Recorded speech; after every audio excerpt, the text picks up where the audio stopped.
कैसे आप सब लोग? उम्मीद करते हैं आप सब लोग ठीक होंगे और मज़े में होंगे। तो आज हम देखने जा रहे हैं बांग्लादेश की डॉक्यूमेंट्री देखने जा रहे हैं हम। उर्दू में डॉक्यूमेंट्री है ये बांग्लादेश के बारे में। तो आए पहले देखते हैं वीडियो, फिर इसके बारे में करते हैं बात। Let's Bangladesh travel Urdu. उसकी डॉक्यूमेंट्री बताई गई है ना सारी।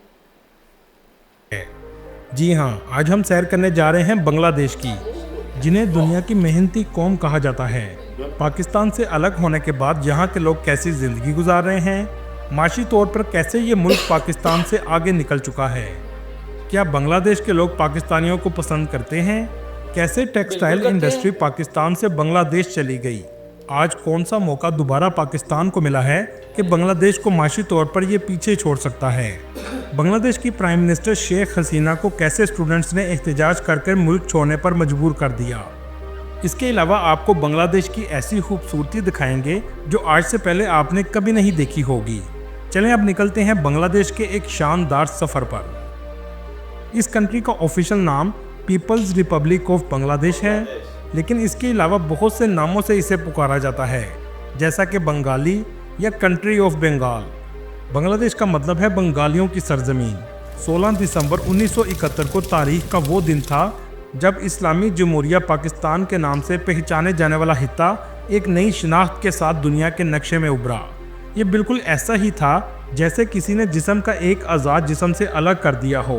पाकिस्तान को आज़ादी मिले अभी 25 साल भी नहीं गुजरे थे कि इंडियन की मदद के साथ मशरकी पाकिस्तान कहलाए जाने वाले हिस्से ने आज़ादी हासिल कर ली। ये ऐसा ज़ख्म है जो आज भी तारीख की किताबों में जिंदा है। बांग्लादेश की मौजूदा कुल आबादी 17 करोड़ 36 लाख के करीब है, जो आबादी के लिहाज से दुनिया का 8वां बड़ा मुल्क है, जबकि इस्लामी दुनिया का ये तीसरा सबसे ज़्यादा आबादी वाला मुल्क है। बांग्लादेश का कुल रकबा 1,48,460 मुरबा किलोमीटर है। रकबे के लिहाज से ये मुल्क दुनिया के 92वें नंबर पर आता है। बांग्लादेश का बॉर्डर सिर्फ 2 ममालिक से लगता है, जिसमें इंडिया से 95% और म्यांमार से 5% लगता है, जबकि दूसरी तरफ खलीज बंगाल की तवील साहली पट्टी वाक़या है। दोस्तों, बांग्लादेश की कौम को दुनिया की मेहनती कौम कहा जाता है और इस मुल्क की तेज़ी से तरक्की का राज भी यही है। पूरी दुनिया के किसी भी मुल्क में चले जाएं, आपको बंगाली सबसे ज़्यादा मेहनत से काम करते हुए नजर आएंगे।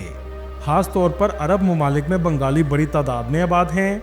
अरब ममालिक में पाकिस्तानी कम होते जा रहे हैं, जबकि बंगालियों की तादाद में तेज़ी से इजाफा हो रहा है। इसकी बड़ी वजह यह भी है कि ये कम पैसों में ज़्यादा काम करते हैं। इंटरनेशनल ऑर्गेनाइजेशन फॉर माइग्रेशन की रिपोर्ट के मुताबिक 74 लाख बांग्लादेशी काम के घर से दूसरे ममालिक में मुकीम हैं, जिसमें 30 लाख के करीब इंडिया में रहते हैं, जबकि 10 लाख के करीब सऊदी अरब में ज़िंदगी गुजार रहे हैं और अपने मुल्क को पैसा कमा कर भेजते हैं। एशिया का सबसे बड़ा साहिल समुंदर भी बांग्लादेश में है, जिसकी लंबाई 120 किलोमीटर है और ये दुनिया का भी तीसरा सबसे तवील साहिल है।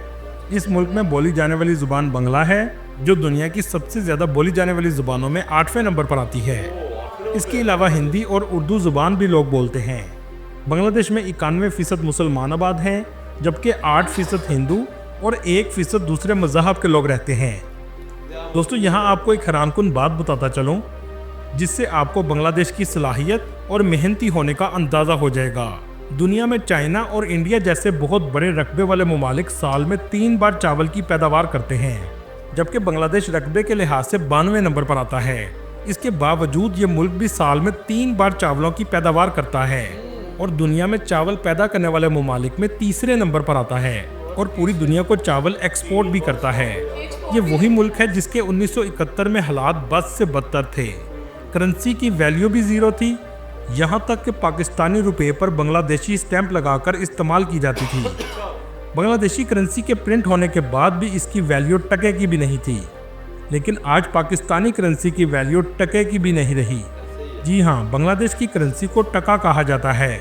आज एक बांग्लादेशी टके के बदले 2.30 पाकिस्तानी रुपए आते हैं। 1971 के बाद बांग्लादेश ने तरक्की का सफ़र बहुत तेज़ी से तय किया है, जबकि पाकिस्तान इसके बरअक्स तनज़्ज़ुली का शिकार रहा है। 2024 के अदाद-ओ-शुमार के मुताबिक पाकिस्तान की जीडीपी $340 बिलियन है, जबकि बांग्लादेश की जीडीपी $460 बिलियन है। पाकिस्तान में रहने वालों की फीकस आमदनी $1600 है, जबकि बांग्लादेश की $2800 है। पाकिस्तान के फॉरेन रिजर्व $4 बिलियन के करीब हैं, जबकि आज भी बांग्लादेश के फॉरेन रिजर्व $21 बिलियन के हैं। पाकिस्तान से टूटकर अलग हुआ हिस्सा आज $55 मिलियन का सामान पूरी दुनिया को बेच रहा है, जबकि पाकिस्तान $30 बिलियन की एक्सपोर्ट करता है। आज़ादी के वक्त ये मुल्क दुनिया का दूसरा सबसे गरीब मुल्क था, लेकिन आज इसकी चंद सालों में तरक्की देखकर दुनिया हैरान रह जाती है। आज ये जनूबी एशिया की दूसरी और एशिया की 10वीं बड़ी माशी ताकत बन चुका है। बांग्लादेश की सबसे अहम एक्सपोर्ट रेडीमेड गारमेंट्स हैं। 1980 से बांग्लादेश ने सबसे ज़्यादा तवज्जो रेडीमेड गारमेंट्स पर दी है। लेकिन सोचने की बात यह है कि पाकिस्तान की फैसलाबाद की टेक्सटाइल इंडस्ट्री कैसे तबाह हो गई और बांग्लादेश टेक्सटाइल में बहुत आगे निकल गया। इसकी कुछ वजूहात में से चंद ये हैं कि बांग्लादेश की फैक्ट्रियों में ख़वातीन कम उजरत में काम करती हैं, सस्ती बिजली और टैक्स फ्री जैसी सहूलियात फराहम की, जिसकी वजह से कम कीमत में मेयारी मसनूआत पैदा होती हैं। जबकि पाकिस्तान में अदम सियासी इस्तेकाम रहा, बिजली और गैस महंगी कर दी गई, जिसके बाद पाकिस्तान टेक्सटाइल में बांग्लादेश का मुकाबला ना कर सका। बांग्लादेश की पॉलिसियों ने सरमायाकारों को अपनी तरफ मतवज्जा किया, जिसके बाद पाकिस्तान के टेक्सटाइल ब्रांड ने बांग्लादेश में भी काम शुरू कर दिया, जिसमें crescent Textile Mill, Gul Ahmed Textile, Nishat Mills Limited और अल करम टेक्सटाइल वगैरह शामिल हैं। आज इन कंपनियों की प्रोडक्शन का बहुत सा हिस्सा बांग्लादेश में तैयार किया जाता है, जिससे बांग्लादेश में रोजगार की फ्राहमी हुई। ये सब कुछ बांग्लादेश की कारोबार दोस्त पॉलिसियों का नतीजा था। लेकिन जहां आपको एक अहम बात बताता चलूं, आज पाकिस्तान के पास दोबारा इंडस्ट्री को जिंदा करने का मौका मिला है। आपने टीवी पर सुना होगा कि अमेरिका ने पूरी दुनिया पर मुख्तलिफ टैक्स टैरिफ लागू किए हैं। मतलब अमेरिका जिन ममालिक से सामान खरीदेगा, उस ममालिक का एक टैक्स परसेंटेज होगा। इस वक्त अगर कोई अमेरिकन बांग्लादेश से सामान खरीदेगा तो इसे 37% टैक्स देना होगा, लेकिन अगर कोई अमेरिकन कंपनी पाकिस्तान से सामान खरीदेगी तो इसे सिर्फ 29% टैक्स देना होगा। इसलिए पाकिस्तान अमेरिका की इस पॉलिसी से फ़ायदा उठा सकता है। बांग्लादेश का कैपिटल ढाका है, जो मुल्क का सबसे बड़ा और गुंजान आबादी वाला शहर है। ये शहर आबादी के लिहाज से पूरी दुनिया का 5वां बड़ा शहर है, जिसकी कुल आबादी 1 करोड़ 2 लाख के करीब है। इस शहर का कुल रकबा 306 मुरबा किलोमीटर है, जहां हर किलोमीटर में 44,500 लोग रहते हैं। ये शहर नेपाल से निकलने वाली नदी गंगा के किनारे वाक़या है। ढाका बांग्लादेश के लिए बहुत अहमियत रखता है।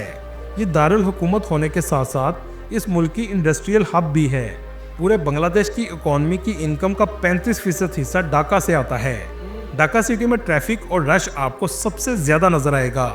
इस शहर में 4 लाख से ज़्यादा साइकिल रिक्शा मौजूद हैं, जो इसे दुनिया के दूसरे शहरों से मुनफरिद बनाते हैं। इसे रिक्शा कैपिटल भी कहा जाता है। ट्रैफिक जाम इस शहर में बहुत ज़्यादा रहता है। 2011 की रिपोर्ट के मुताबिक यहाँ रोज़ाना 6 घंटे तक ट्रैफिक जाम ज़रूर रहता है। ढाका के कुछ हिस्से बहुत साफ़ सुथरे हैं, लेकिन बहुत से हिस्से ऐसे हैं जहाँ गंदगी और पोल्यूशन बहुत ज़्यादा है, लेकिन इस गंदगी के बावजूद लोग ज़िंदगी गुजारते हैं। बांग्लादेश के कुछ लोगों से पूछा गया, क्या आप पाकिस्तान से मोहब्बत करते हैं, तो ज़्यादातर का जवाब हाँ में था। अल्हम्दुलिल्लाह अच्छा देते हैं। और ये तब्दीली खास तौर पर हसीना वाजिद के इस मुल्क से भाग जाने के बाद आई है। यहाँ तक कि इस मुल्क को आज़ाद करवाने वाले मुजीबुर रहमान के पुतले भी गिरा दिए गए हैं। दोस्तों, ओल्ड ढाका के इलाके में नवाबपुर रोड में अगर आप जाएंगे तो कई घंटे तक आप ट्रैफिक जैम में फंस जाएंगे। हर तरफ साइकिल रिक्शा ही नज़र आएगा। बांग्लादेश ने माशी तरक्की तो की है, लेकिन इंफ्रास्ट्रक्चर में ज़्यादा डेवलपमेंट आज भी नहीं है। ट्रेन में खड़े होकर और यहाँ तक कि ट्रेन की छतों पर भी बैठकर सफ़र करना यहाँ आम बात है। आपने शायद पूरी दुनिया में इससे ज़्यादा रश वाली ट्रेन कभी नहीं देखी होगी। दोस्तों, ढाका सिटी को मस्जिदों का शहर भी कहा जाता है, जहाँ 6000 से ज़्यादा मसाजिद मौजूद हैं। बांग्लादेश का लिटरेसी रेट 76% के करीब है, मतलब 76% लोग पढ़ना और लिखना जानते हैं। ढाका में बहुत सी तारीखी बिल्डिंग्स भी मौजूद हैं, जिनमें लालबाग फोर्ट, एहसन मंजिल म्यूजियम और कदीम मसाजिद शामिल हैं। ढाका से रात के वक्त लोग क्रूज़ पर भी सफ़र करते हैं। इसको टाइटैनिक ऑफ बांग्लादेश भी कहते हैं। ये क्रूज़ ढाका से ब्रिशल तक के लिए चलाया जाता है। इनको बहुत खूबसूरती से सजाया गया है। हर तरफ रोशनी ही रोशनी आपको नजर आएगी। सबसे नीचे के एरिया की टिकट सबसे कम होती है, जिसका किराया सिर्फ $4 है, और ऊपर वाली मंजिल में कमरे बनाए गए हैं, जिसका किराया $50 से $100 तक होता है। जो भी टूरिस्ट बांग्लादेश आता है, इस सफ़र का मज़ा ज़रूर लेता है, क्योंकि यूरोप और दूसरे ममालिक की निस्बत ये क्रूज़ बहुत सस्ता है। ढाका सिटी में स्ट्रीट फूड आपको बहुत ज़्यादा नजर आएगा। छोटी छोटी दुकानें हर जगह मौजूद हैं। महंगाई भी इस मुल्क में पाकिस्तान की निस्बत कम है। ढाका का सबसे डेवलप एरिया गुलशन का इलाका है। ये इलाका आपको बाकी ढाका की निस्बत साफ सुथरा नजर आएगा और ऊंची इमारतें भी इस इलाके में मौजूद हैं। यहाँ ज़्यादातर अमीर लोग रहते हैं। शॉपिंग मॉल और ब्रांड्स की शॉप्स भी इस एरिया में मौजूद हैं। दोस्तों, मछली इस मुल्क में बहुत शौक से खाई जाती है, लेकिन इसके साथ साथ करोड़ों लोगों का रोजगार भी इसी पेशे से वाबस्ता है। इसके अलावा पटसन की बड़ी तादाद में इस मुल्क में पैदावार की जाती है जो रस्सी तैयार करने के काम आती है। ढाका के खाने भी पाकिस्तान की तरह हैं। यहाँ भी ज़्यादातर लोग स्पाइसी खाना पसंद करते हैं। बांग्लादेश में कोला बोरता बहुत शौक से खाया जाता है, जो इमली, नींबू, कच्चे केले और मुख्तलिफ मसालों से तैयार किया जाता है। लोग इसे शौक से खाते हैं। इसके अलावा ढाका के गोलगप्पे भी बहुत फेमस हैं। दाल और बकरे के पाए भी यहाँ लोग शौक से खाते हैं। चलें अब ढाका से चलते हैं नरयानगंज, जो ढाका के करीब वाक़या है। इसे टेक्सटाइल कैपिटल भी कहा जाता है। इस शहर में बड़ी तादाद में कपड़े की फैक्ट्रीज मौजूद हैं। बांग्लादेश का दूसरा सबसे बड़ा शहर चिटागोंग है। इस शहर में मुल्क की सबसे बड़ी पोर्ट है। पूरे मुल्क की एक्सपोर्ट सबसे ज़्यादा इसी शहर से की जाती है। इस कंट्री में दरिया बहुत ज़्यादा बहते हैं और ये तमाम दरिया बे ऑफ बंगाल में आकर गिरते हैं। इसी वजह से बांग्लादेश की मिट्टी दुनिया में सबसे ज़्यादा जरहेज समझी जाती है। चलें अब आपको दिखाते हैं बांग्लादेश की खूबसूरती, जो शायद आज से पहले आपने कभी नहीं देखी होगी। कपाती लेक ऐसी लेक है जो मसनूई तौर पर तैयार की गई है। ये बहुत खूबसूरत है, लेकिन इसका फ़ायदा बांग्लादेश को खूबसूरती के साथ साथ बिजली बनाने की सूरत में भी होता है। इस जगह 50 से ज़्यादा आइलैंड मौजूद हैं। अगर इन्हें ऊपर से देखा जाए तो ये बहुत खूबसूरत नज़र आते हैं। यूरोप के दूसरे ममालिक की तरह इस मुल्क में भी फ्लोटिंग मार्केट मौजूद है, जिसमें कश्तियों पर सामान बेचा जाता है। डूंग मॉस्क को यूनेस्को वर्ल्ड हेरिटेज साइट में भी शामिल किया गया है, जिसका आर्किटेक्चर बहुत यूनिक है। ये बांग्लादेश के शहर बेगारत में बनाई गई है, जिसमें बड़ी तादाद में गुंबद मौजूद हैं और ये मस्जिद अपने स्ट्रक्चर की वजह से मुनफरिद हैसियत रखती है। दोस्तों, एक ज़माने में यहाँ लोग बुत परस्त थे। इस्लाम 13वीं सदी में इस खित्ते में आया। इसी वजह से आज भी 8वीं सदी के बुद्ध मत के टेम्पल मौजूद हैं। इस टेम्पल को पहाड़पुर टेम्पल कहा जाता है। इसकी शक्ल पिरामिड की तरह बनाई गई है। ये मुल्क कुदरती खूबसूरती से भी मालामाल है। लैंगलोक वाटरफॉल इस मुल्क की सबसे फेमस वाटरफॉल है, जिसका मंजर देखने लायक है।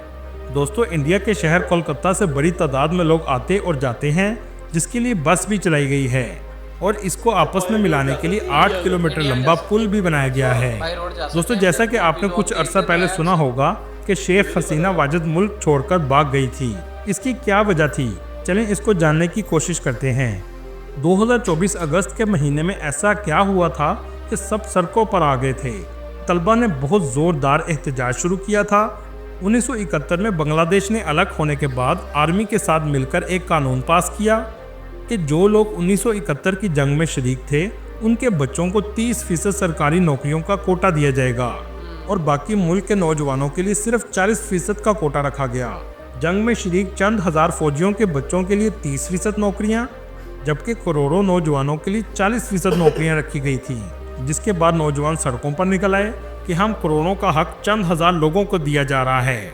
जिसके बाद हालात कशीदा हुए और स्टूडेंट्स ने मुतालबा किया कि सिर्फ फ़ौज के बच्चों को नौकरियां ना दी जाएं, बल्कि सबको मेरिट पर दी जाएं।